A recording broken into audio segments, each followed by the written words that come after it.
Sorry about that, guys.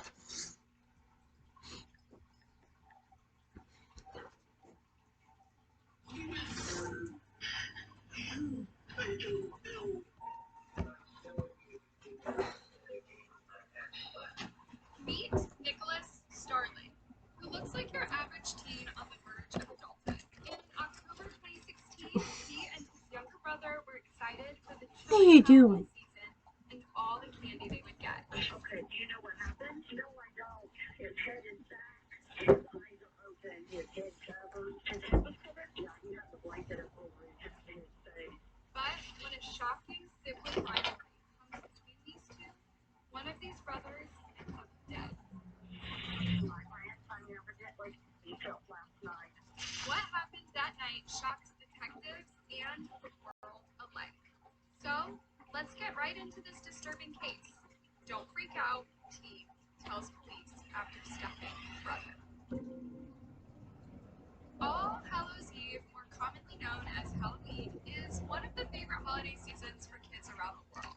In 2016, two of those excited kids were 16-year-old Nicholas Starling and his 14-year-old brother Harley. They lived with their grandmother Joanna and her boyfriend Victorino, who had taken custody of the brothers just 2 years earlier after their father was tragically killed, and their mother became more distant. After watching scary movies, they all headed to their rooms. No one had a clue as to what they would be waking up to. This Halloween was about to turn into a night of heartbreak and horror, and you won't believe the reason why.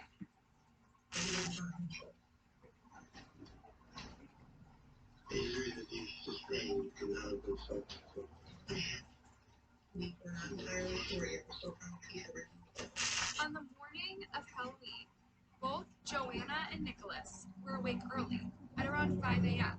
Nicholas went to wake his brother, only to find his door locked. This was unusual for Harley, and a concerned Jonah grabbed the key and unlocked the door. When she walked into his room, she saw something no grandmother should ever have to see. Her grandson lying lifeless, cold, blue, and covered in blood. She immediately called 911. Were there any weapons around or anything?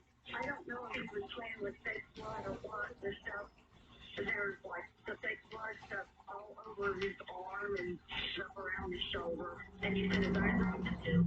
Yeah. I shook him because I was trying to wake him up. Sadly, there was no waking Harley. At some point during the night, something terrible had happened that cost Harley his life.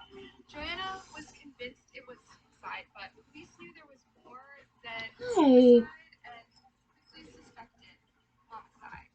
Members of this household were about to face some difficult questions, and it isn't long before Joanna reveals some possible suspects.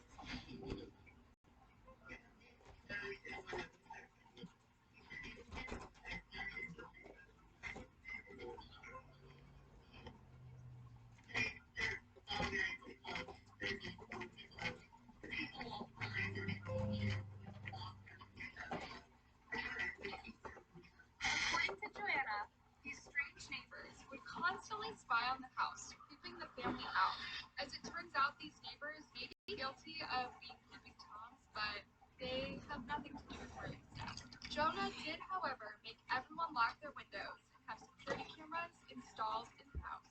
As the questioning continued, she also told detectives that she had seen Nicholas on her security monitor in the night, but wasn't sure what he would do.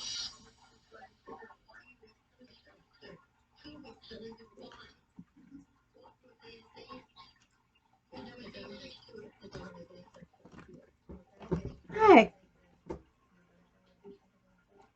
Kelly.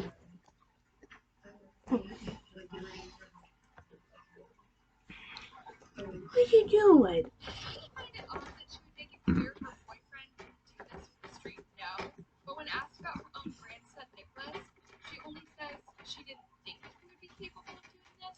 Is it possible doubt? Is someone in this family hiding a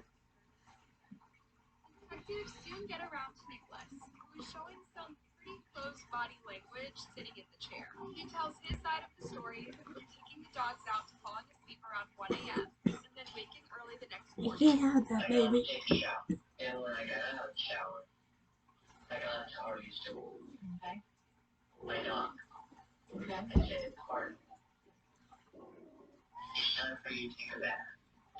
He continues to close himself off and show signs of self-soothing behaviors, which are both possible signals someone is either lying, under stress, or both. Jimmy Guns or anything like that they need to be aware of? Well, a kid give a baseball bat and try to break it. Sure, well, I understand that. Other than that, anything? I mean, is there pay or something you're concerned about or anything like that? Well, I showed you we got about the game I had slack. The game that had a lot of fun. Yeah, okay. But why would he be concerned? It's only a game, right? You would just find that type of game disturbing. Don't be disturbed by my background pictures either. I'm not even gonna look at it. Don't be more about it. I can. Or my music. He hardly seems heartbroken over the loss of his brother, more concerned about what they think of his games and music taste. But what he reveals when asked if they might find evidence is startling. Switch and save $652. It's okay. There's enough for everyone.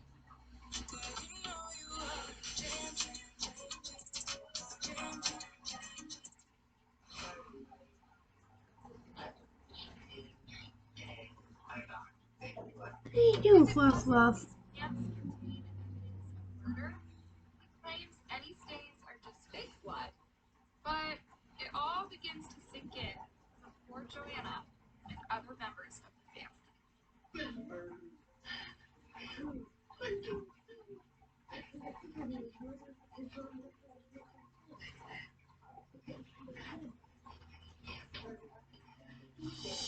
Police found a baseball bat outside the house and the blood-stained pants that Nicholas had talked about earlier stuffed in the laundry basket. He admits to nothing, but detectives become more direct in their questioning.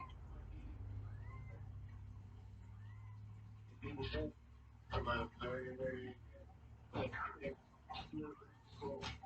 then they hit him with the cold, hard truth. I can tell you everything about you. Tell me what you got. You shoot. Okay? Hey. You just don't know the truth about where it was soft as we were in the tank. Okay? Other details emerge as detectives ask questions about the household. One of the cats inside the house had some string tied around its neck. It turns out that it was put there by Nicholas. He admitted to using it to choke the cat because he was mad at it. If he had been abusing these animals, this would raise a huge red flag for the police. And perhaps the biggest red flag of all, no one else was spotted on Jonah's 4 security cameras that night other than Nicholas. Nobody else was there. People like you know what I did? You went in there, you said, After relentless questions, detectives decided to raise the stakes and pull out their secret weapon. and you went back and you so cheap. But really fancy metal. For years you were wearing now.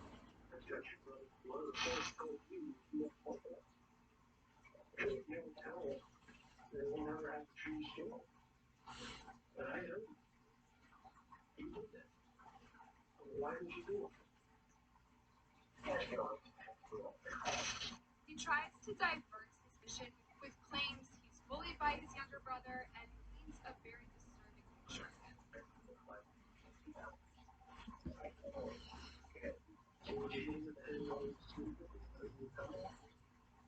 He confesses that he approached his brother while he slept and hit him over the head up to 15 times with a baseball bat in a frenzied attack. As the life drained from Harley, he made what Nicholas described as weird noises. So, in order to silence him, he grabbed a knife in the kitchen and stabbed his only brother in the neck several times. Locking the door from the inside, he then left through Harley's window, dumping the baseball bat outside and returning to the house. But get this, then he went to sleep. There must be something deeply wrong with Nicholas for him to be able to sleep in the same house after murdering his own brother with the body still warm in the other room. It also turns out that he tried to hide evidence of the crime, cleaning the knife and stashing stained clothing. Worst of all, it appeared that this happened over an argument about the candy they had for Halloween, and somehow led to murder, as Nicholas let his anger get the better of him. Although he said he only wanted to hurt his brother, this savage beating was something way beyond it. Records show Harvey Starling was beaten with a baseball bat instead, but family and friends want to remember who he was, not what happened to him.